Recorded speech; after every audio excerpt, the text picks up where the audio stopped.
Welcome back to the Quiet Part Loud. What is going on? I am your man, Dr. Sard. It's your boy, Mr. Davies. And we are back once again. Look, shockingly enough, we've not yet been canceled. Oh, man. That's pretty impressive. That means the paperwork is about to come in. Yeah, it is. Yeah, it is. It's why it's sitting on somebody's desk. Right now. You know what I'm saying? Right now. Look, there's been a lot of things going on. It's a lot of things going on. There's been a lot of things going on. The world is just going like and this. spinning and spinning and spinning. Hey. Right. But I actually wanted to jump into today's topic because for a change, this is going to be something that's a little bit, more that everybody can get involved with. Okay. Right. So have you ever heard about the term buying black? Oh, yeah. Right. Oh, yeah. And so in the black community, African American. You got it? Yeah. Okay. I was just making sure. So no, all good. So people got to keep you regular. You know what I mean? Right. Well, regular, like not like that kind of regular, but like, so in the black community, we have a number of people who have been doing businesses, great things, offering services, who've been doing amazing things, and yet they remain underfunded or undersupported, underappreciated for sure. Yeah. By not only others, other communities, but also even in the African American community, right? And so today I wanted to talk about the struggle of buying black, right? Because we can have another segment about being a black content producer or being a black creative or being a black business owner, which is its own set of struggles. But like from the consumer's perspective, right? Buying black, like what are some of the things that you think of automatically, like right off the bat, when it's like, hey, I'm deciding to buy black, or I'm deciding to, go heavily into supporting a black business? I think of Leimert Park. Leimert Park has an area where it's nothing but black business owners.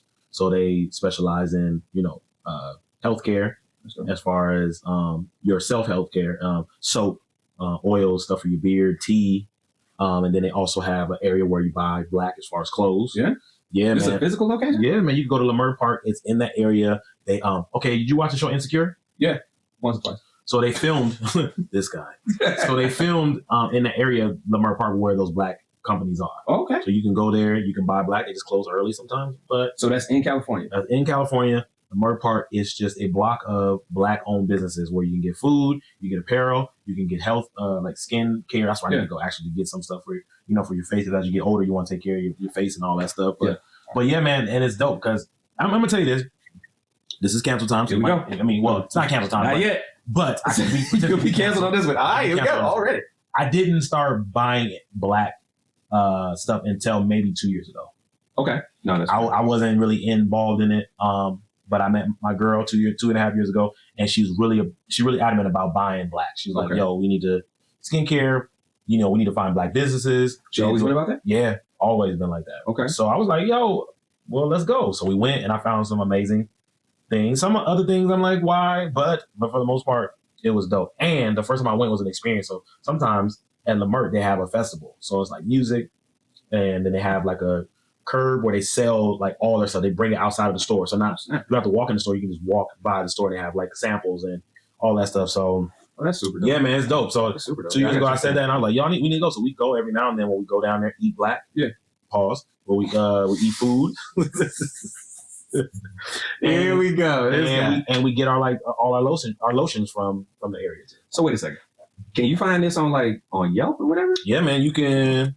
And the reason why I asked y'all is because, like he said, me and my wife, we started really, really trying to buy black maybe about 3 years ago, like around the time that the Ferguson thing really popped up, right? Mm-hmm. Like when that was really, really heavy, we wanted to support like our folks, right? And for our viewers who are not black, look, y'all can be the ones to also buy black, right? Because we've been buying white forever. Right. So it don't hurt to come on back and recycle that. Come on back, But the reason why I'm asking about Yelp is because it was really difficult to try to find and locate black-owned businesses. Really? Because you could go to the hair store, right? So the ladies that's watching, you go to the local hair store, and 9 times out of 10, you probably got to go to a black area, right? To find a hair store for your wigs, for your, for all your stuff. Because Sally's used to be the joint all the time, but now, of course, it's expanded. But the problem is when you go to those businesses, even if they have a black person working there, which is new, right? It's very rarely ever owned by a black person, right? It's usually, somebody from an Asian community or Pacific Islander community or something like that. And it's like, they know where to get the money from us, right? Is because, hey, look, they know people are going to these things. but it's not necessarily owned by Black people. So being able to find Lamar Park on something that's useful like Yelp or whatever. So they got one right now. Napoli Natural is actually in Lamar Park. So this is one of the stores we go to where we get like our cream for our beard, and she gets like our beard. I mean, for my beard. Wow. And she gets. Some women have mustaches, but she actually gets her teas from there because she's a tea connoisseur. So they have special teas. Nice. But it's like a dope spot, man. You know what I'm saying? You get all your stuff there. That's super dope. Yeah, man. Now look, again, this is the quiet part loud, so we got to discuss some things that are quite possibly uncomfortable. Ooh. But this is the truth about it. We talked about the struggle of buying Black. So one, it was trying to locate, Black home where business, they at? Where they at? That's where they at, though. But then the other part is, and this is some stuff that is always talked about within the Black community. I won't really like to put that kind of business out front, but you know what I'm saying? Hey, I don't know how you improve or how you grow if you don't ever discuss something that's coming up short. One of the problems, and let me know if you found this out. I know it was this way back east, but one of the struggles of trying to buy Black is like, so sometimes the quality don't be there. Yeah. Right? It's just not there. And the prices be astronomical. Ooh-wee. Listen, I went to one store. I know, I'm not going to say it because I want you to still buy Black. Yes. Went to a store, a t-shirt that we're wearing right now. Yeah. $55. Woo. And it wasn't no embroidery. It was just like a sticker. Put it on there. Wash it one time and it's gone. See. Now, if I'm going to pay $50 for a shirt, which I probably would never do, but if I was to pay $50 for a shirt, I need to be embroidery. I need to be thick, like a thick shirt. The quality got to be like, man, it's massive. You know what I'm saying, Pauls? You know what I'm saying? I gotta make sure that it's of great quality. Yeah. If I'm paying $55. Yeah. And I just feel like it just doesn't go over well as far as this is not great quality to be paying $55 for a shirt. Yeah. Yeah. Now, granted, they're a big company. They've been seen on TV shows and movies and stuff like that. But still, that's a lot of money for a T-shirt. I remember LRG was one of the first like Black-owned, clothing companies. And of course, like Diddy had his joint with Sean John. Right. But like non-necessarily music affiliated joints. LRG was one of the first ones, right? And I assume it's a Black-owned company because they used to have like, the Africa prints and giraffes and all this other good stuff. And I still, honestly, to this day, I don't know if they are or are not. Yeah. Right? Because you never know. It could just be good. No idea. Yeah. But like you said, these was $50, $60 T-shirts, but at least they had like little designs on them. Right. Where I would come into the beef about that is, right? Because the truth is, from the producer's standpoint, if you are a Black-owned business and maybe like you don't already have a boatload of funding, you have to get your stuff made. Yeah, for sure. I've heard that too. Which is not cheap. Then you got to get it, printed up, which is not cheap. And then you got to distribute, again, not cheap. It's a bunch of costs, So like even when I had a clothing line that I tried to start some years ago, I had some dope stuff, right? But it was so expensive to get made. Yeah. And I didn't feel right trying to charge somebody, hey, look, I got this bomber, this bomber coat made and it's super dope and everybody liked it. But it cost me $300. That's why I feel bad. That's why sometimes I was educated on that by my girl because I was like, I'm going to the store and I'm paying $200 for this jacket that is not $200. But then when I was reminded kind of what you said, as far as they're trying to find their own manufacturer and some of them are hand making these. Yeah. I met this one lady who was a black owned entrepreneur and she hand making some of her stuff. Yeah. So the time that she's putting into it. Yeah, for sure. Like this is handmade. Yeah. Right. Like this is a handmade piece that one of the creators, like she picked out, like I told her the colors that I wanted and everything like that. And so, she got this made. But again, this $75. Yeah. Right. This ain't gold. It's, gold like goldish. Goldish. I was gonna say that. You know what I'm saying? But like so there's costs associated. Right. So there's one thing about buying Black that sometimes it can be wild expensive, not necessarily the greatest quality. But if you're not getting educated about it, you wouldn't know. Right. You wouldn't know. And then the other thing about buying Black that has at times presented a bit of a challenge. Some of our people don't know how to act. Yeah. So the service be janky. So I have some unknown places because again, the food itself is amazing. Yeah. Very nice people who own it. But the people who work there who they hire, right? Because they probably got to hire one of their kids, one of their nephews or something like that for the low price. For the low price of, I feed you. Everybody else's attitude. You know what I'm saying? It is all of the smoke. And like their service quality sometimes be trash or you got to wait. I would call this place, right, when we was living in a different location in LA, or at least LA County, and we would call this place and we would get like, hey, let me get these oxtails. And she was, the owner was super sweet and the food was always great. But if she told you 30 minutes, it was an hour 15 every time. Guaranteed. you was not getting that no 30 minutes. Jesus. 1:15. So like, and we've never been late to pick up the food. Right. And we still be operating on CP time, and we still have never been late. But I'm gonna tell you another thing that bothers me about Black-owned food businesses is the operation hours. Sometimes it'd be like from 10 to 12. Yeah, right. How does that work? How does 10 to... Yo, we had just went to go... we had went to go eat somewhere. And the people had the nerve to get mad at us because we came to the establishment late. But how do we know the establishment is late? Because on Yelp, it says from 9 to 5 or 9 to 6. Okay. We got there at 12:30 for a lunch. Okay, and they were like, yeah, we're not closed while y'all here. Huh? Wow. We don't open up. We actually have shifts. Like we open up and we're open from 9 to 12. We close and then we're back again at 3. 2 or 3 or something. Yeah, I'm like like, but who on your Yelp is saying to you, us, the customers, that this is the time that's open? Why are you gonna get mad at us? And then you get there and we're like, well, we don't have this, this, and this, but you can order from here. What? Right. Yeah. This stuff happens, right? Mm-hmm. And so like, again, for anybody who's out there who, is a Black entrepreneur or, something like that, and you have a business, it's not that we out here trying to bag on you, right? The fact is more people want to support, but there are these things, these barriers that these caught up situations. You know what I mean? Like, yo, first off, if I don't know you, ain't never heard of you, I don't feel like I know you be paying $80 for like a plain shirt. Right. Like, okay, cool. But if I do decide to pay $80 for your shirt, your unknown shirt, I want you to be cheesing. Right?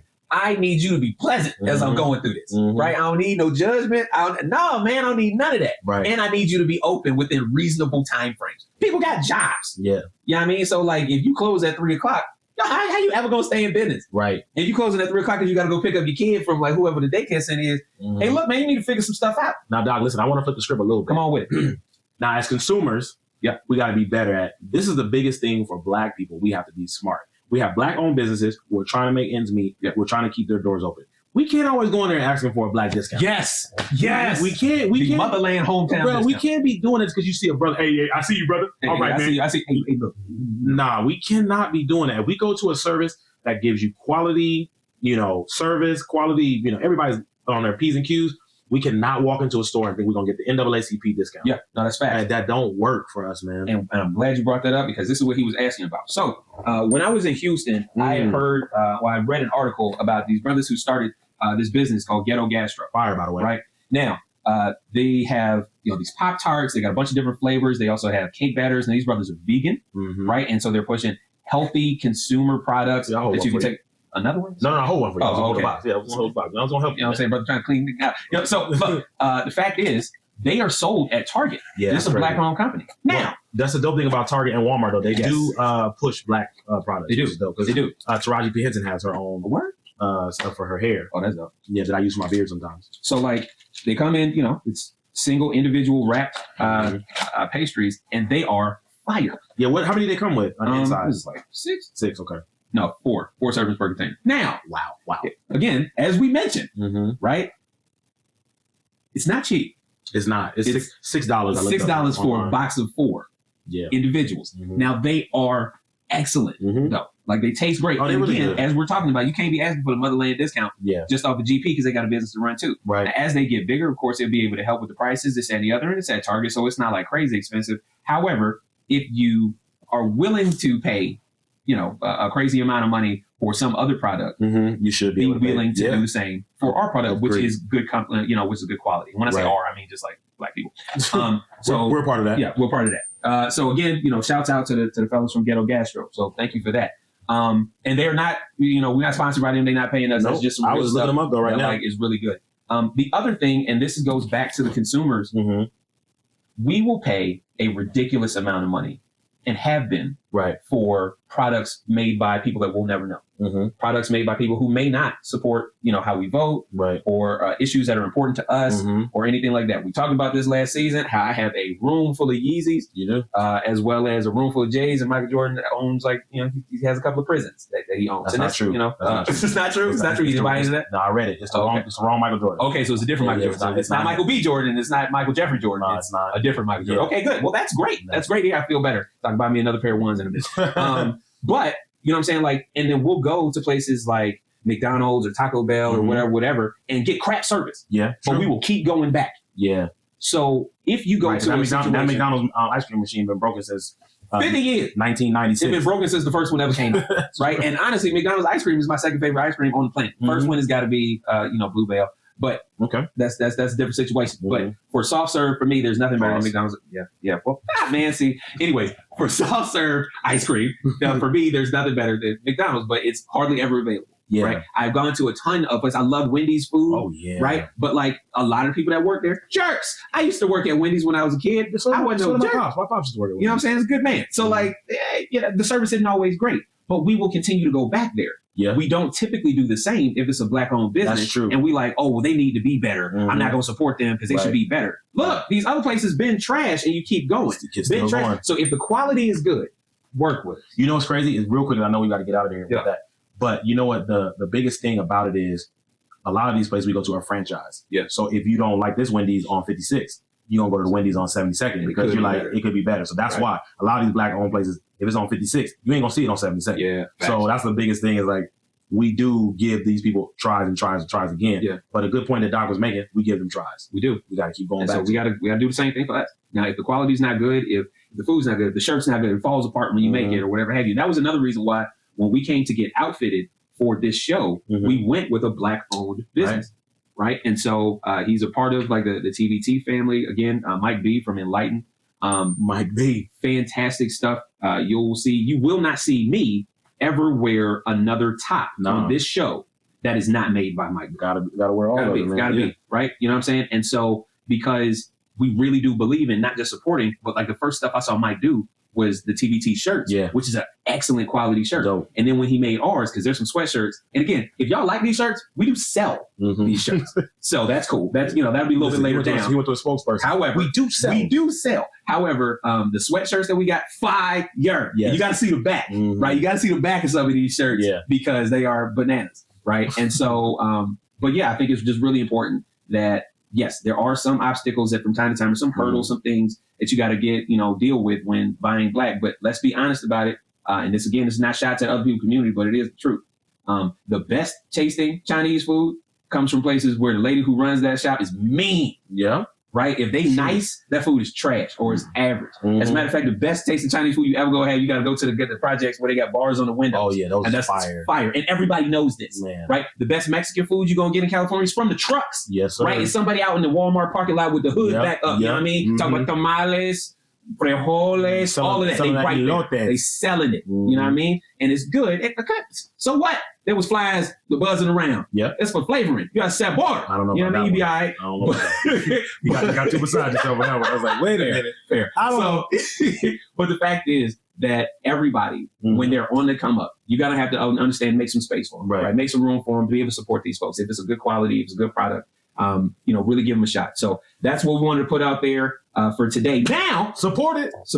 Now, we're going to enter into the eagerly talked about cancel time. And look, I'll give you the warning right now. It's going to be bad. It's going to be bad. So we want to thank you right now for your time. This has been The Quiet Part Loud. I am your man, the one and only Dr. Sard, and it's your boy, Mr. Ann Davis. Thank you so much. And we will be with you again. Again, like, subscribe, share, follow, all of that. Smash the button and don't be a jerk. We'll holler at you next time. Peace. Yo.